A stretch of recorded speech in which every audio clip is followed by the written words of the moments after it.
I've always said that travel broadens the mind. Ah, I have been meaning to speak with you. I still can't believe we escaped the Ashwinders. You may not realize it, but you are the talk of the school since you saved me that day. I wonder how everyone knows about it. I told my mother in the hope that she would be more forgiving of what I have been up to if it came from me. She likely told other professors, and news travels quickly. Unfortunately, she might, in fact, have been even less forgiving than I'd hoped.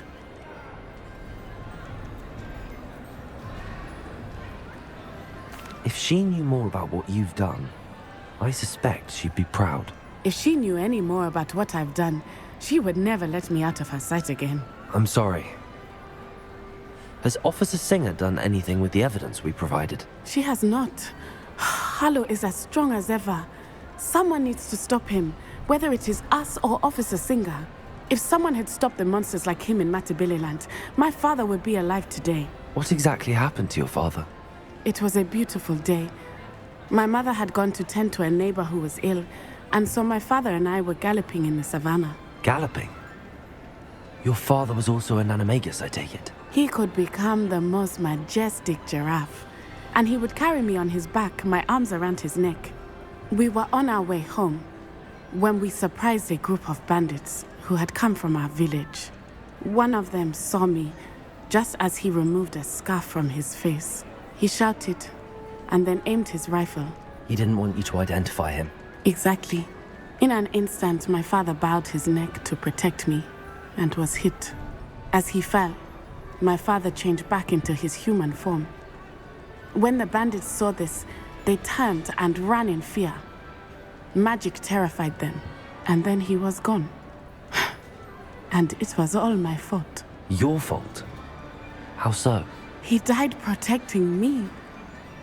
If I had been capable of protecting myself, he would still be alive today.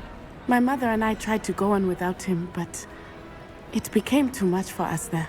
A few years later, we left to come to Scotland. Do you think taking down the Ashwinders will avenge your father's death? No. Vengeance is not what drives me. My father would not want that. He and my mother raised me to believe that it is a privilege to be able to fight for those who cannot. I know there is risk involved, but I feel it is worth it. I am glad you seem to think so too. What does your mother think about all of this? Well, as you saw, she worries a great deal. She is an excellent seer, but I think it bothers her to this day that she did not see my father's death coming. She misses him, as do I. So I believe on some level she understands my need to seek justice in a small way. But that does not mean that she likes it. Do you think your father would approve of the things we've been doing? Oh my, that is a good question. In theory, yes. Although he would worry as my mother does.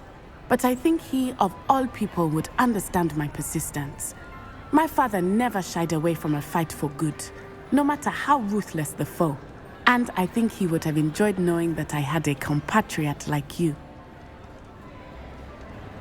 I'm sorry, Natty. I can't imagine what you've been through. Your father sounds exceptional. He was. Truly extraordinary. And thank you for your kind words. We all have our burdens. My father had a saying about that. Yes, I remember. Rain does not fall on one roof alone. Exactly. Soon you and I will put an end to the Ashwinders, beginning with Harlow. And once he is gone, we will turn our attention to Rookwood. We are making progress, and we will succeed. Thank you again for saving me. You deserve all of the praise you have received.